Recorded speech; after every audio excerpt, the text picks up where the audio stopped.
Good morning, dear students. As we all know, the British established their rule in India in 1757 following the Battle of Plassey.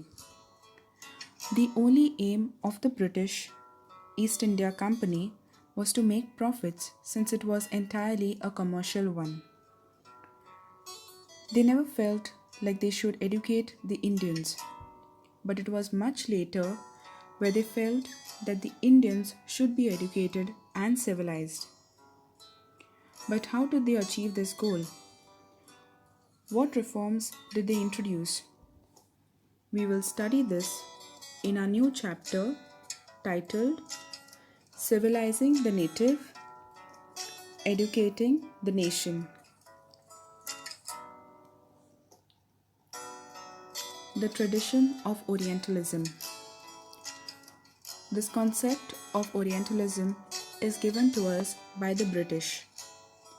The term Orient means the countries of the East, that is, the countries of Asia, North Africa, and the Middle Eastern countries.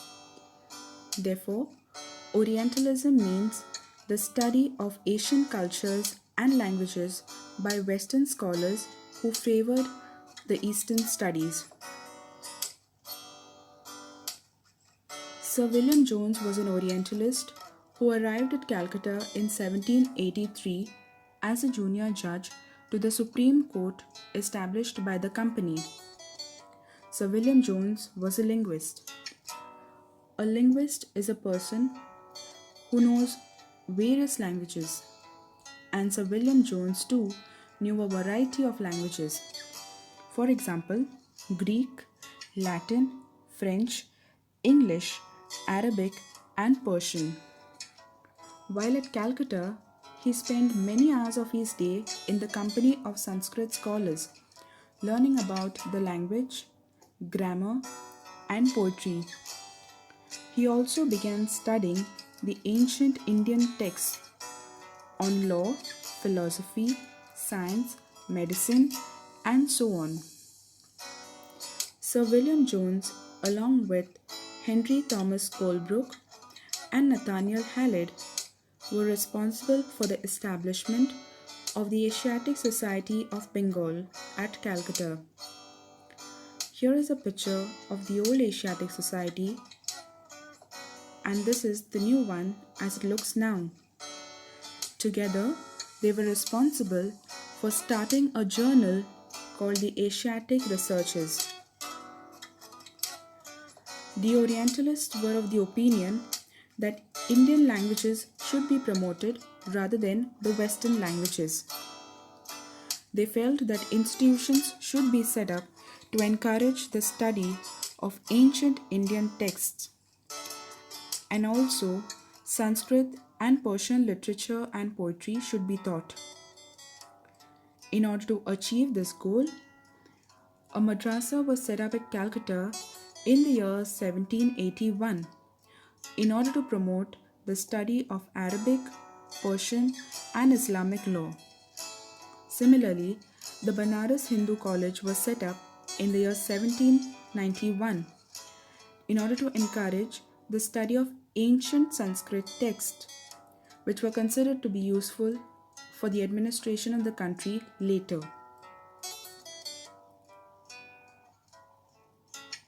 On the other hand, we had Anglicists who critiqued the Orientalist thinking and the Orientalist ideology about India.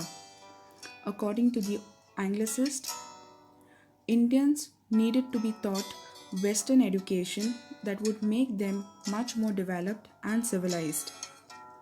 Among the Anglicists, the most famous one was James Mill. He argued that the Indians or the natives should not be taught what is wanted and respected by them just to win a place in their heart. But the aim of education should be to teach what is useful and practical. He also said that the Indians should be made familiar of all the scientific and technological developments that have taken place in the West, so that they are aware of how backward they are still. Another Anglicist was Thomas Babington Macaulay. He considered India to be an uncivilized nation which was nowhere in comparison with England. He felt that the knowledge of English would allow Indians to read some of the finest literatures that was produced in the world. He also felt that the Indians needed to be made aware of all the developments in Western science and philosophy. He considered English as the only way to civilize the people, change their tastes, values, and their cultures. This would be the only way that they could be civilized and they could be modernized, and this modernization would be brought in by the British. These were the arguments of the Anglicists. Following the Macaulay's Minute, the English Education Act of 1838 was passed, wherein English was to be made the medium of instruction for higher education. Also, the promotion of Oriental institutions like that of the Calcutta Madrasa and the Banaras Sanskrit College was to be stopped. And according to this act, English textbooks came to be produced for schools which earlier used to not be the case. In 1854, the Court of Directors of the East India Company in London sent an educational dispatch to the Governor General in India. It was issued by Sir Charles Wood, who was the president of the Board of Control of the company. It came to be known as the Wood's Dispatch. According to this, it outlined the education policy that was to be followed in India. It also emphasized on the practical benefits of a system of European learning as opposed to Oriental knowledge. The Wood's Dispatch had several economic and moral implications. According to this dispatch, the economic implications would be that the Indians would be able to recognize the advantages that flow from the expansion of trade and commerce. Also, they would be able to understand the importance of developing the resources of the country, especially that of cash crops rather than the food crops, and how it would increase the trade and commerce of the country.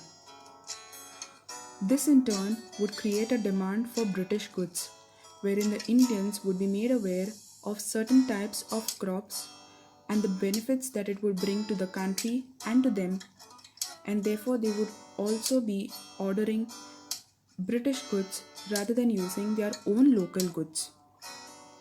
In the moral sphere, the Indians would become more truthful and honest, which in turn would create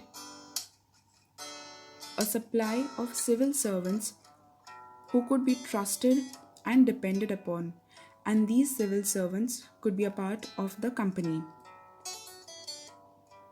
Likewise, there were many advantages or benefits of this Wood's Dispatch. The very first one was that government education departments came to be set up in different places in the country. Steps were taken to establish university education on the basis of the London model. There were a lot of changes done in the educational system of the country. Owing to all this, important universities came to be set up in the three major presidencies of India: Bombay, Calcutta, and Madras.